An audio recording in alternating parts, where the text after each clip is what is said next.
Hello and welcome one more time. My name is Alex Centeno, and in this episode, we're going to be taking a look at a revision of a video that I made a long time ago about the Gh5, increasing the color accuracy.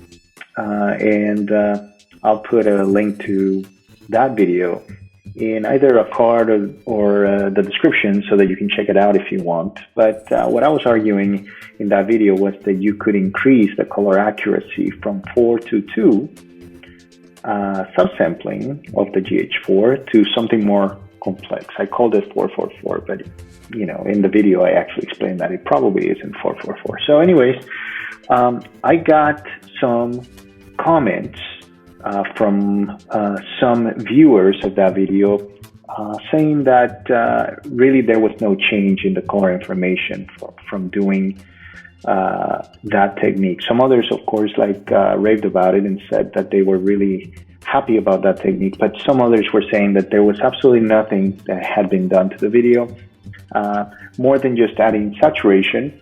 And so I wanted to go through an explanation of why the technique works so that we can clarify that. So let's take a look. All right. So I am here in DaVinci Resolve, and all I'm going to do is that I'm going to grab a clip taken from the Gh5. I'm going to place it in my timeline, and I'm going to grab a compound clip that I created, which is just a solid green color. That's it, nothing more than solid green color, and then made a compound clip. Let's review my project settings in terms of color so that we're on the same page. So color management is set to just DaVinci Y RGB, so not color managed. So from color managed, it's just in the regular Y RGB. And then timeline is set to Rec 709. So nothing special there. Regular timeline, we have Vlog clip from the Gh5 on the bottom and a green solid color at the top. This layer I am going to change from composite normal to add, and then I'll head to the color tab. All right, so from here, what I'm going to do to this compound clip is I'm going to remove the luminosity information so that it's only affecting the color.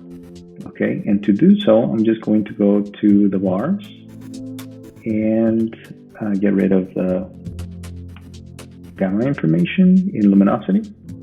And same thing, get rid of the luminosity of the gain channel. All right.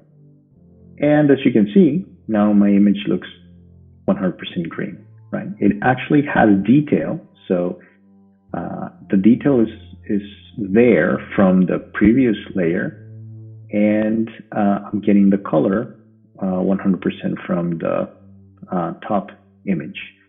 And just because I was using Vlog, what I want to do is transform, and I have those ready here. I want to transform my Vlog to a Rec 709 clip, so I'm just going to select that one, and I'm going to add a correction that basically transforms my Vlog into Rec 709. So let me show you what I'm doing there. So if I open the effects panel, then you can see that I have the color space transform in place, taking it from Panasonic Gamut and Vlog to Rec 709. Nothing special there.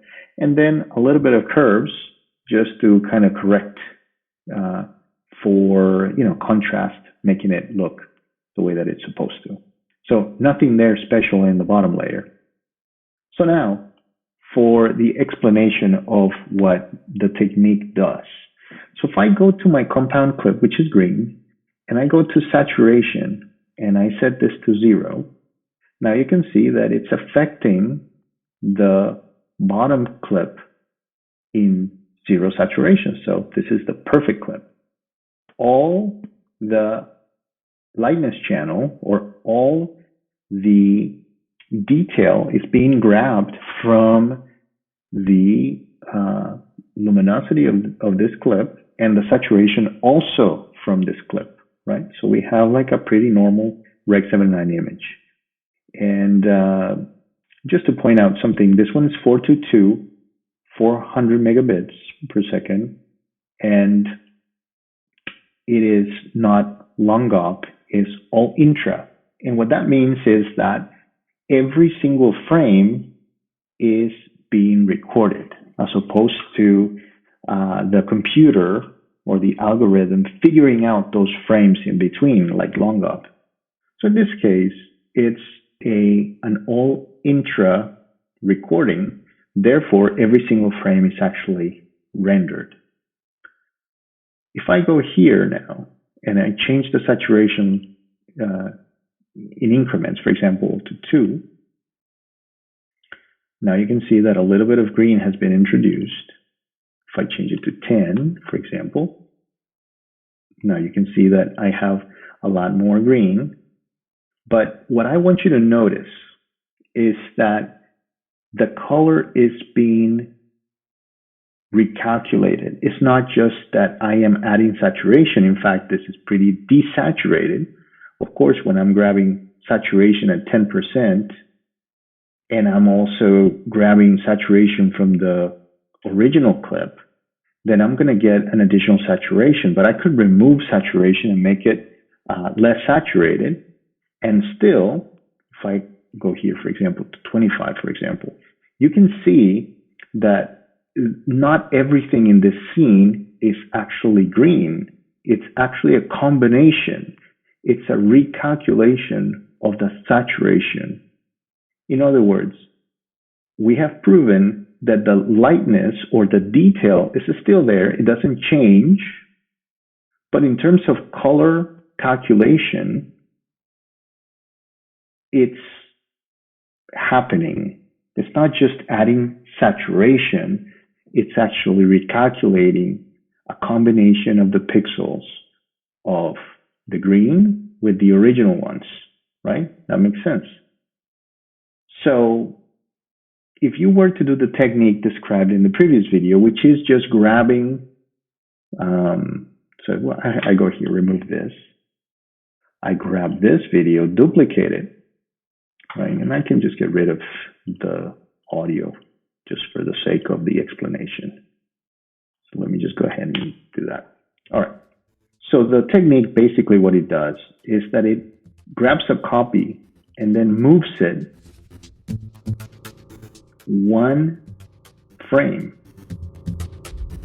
And the explanation of the technique is that because the second frame of that clip actually had to be completely calculated, in other words, the subsampling that happened, for example, for the green of the grass or for the sky, or every single pixel that was actually calculating, and because it's 4:2, it's not calculating every pixel, it's calculating only 2 out of 4 pixels, but in terms of color.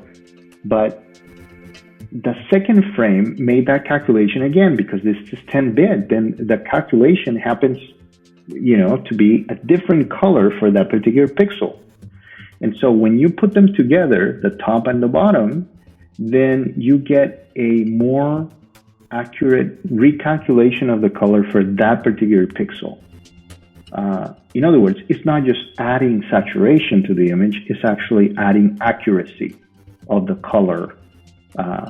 And obviously, because I am moving the frame one frame, then obviously there may be a little bit of ghosting that is imperceptible to the human eye because it's like one frame. So anyways, it actually proves that you're adding color accuracy to the video.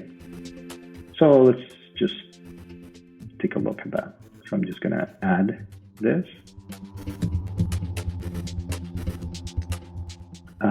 So I have the bottom layer, and then I have a copy of the bottom layer with one frame later. And here we have on the top layer saturation of 50, and in the bottom saturation of 50. But I can, of course, remove saturation like we were doing. Let's say 10. Let's say, 25, for example. And as you can see, it's not as saturated as the original, but in terms of color accuracy, we have more descriptive color than the one we started with. So again, is this technique valuable? Of course it is, because what you're doing is you're calculating the color accuracy of a particular pixel with two samples as opposed to just one sample. So of course it's going to increase the color accuracy. I hope you enjoyed it. I hope it's valuable. I mean, obviously you're not going to do this for every clip that you work on, but if you're looking for increasing the color accuracy of your Gh5 or any other 4:2 camera with 10 bits or 8 bits, for any camera that you want to increase the color accuracy, you can run this technique. I hope that you enjoyed it. Again, as always, please take a moment to comment, either positive or negative. I always appreciate your comments. And if you have any questions, just let us know. And hit like, subscribe, and recommend this video to a loved one. Take care. Bye-bye.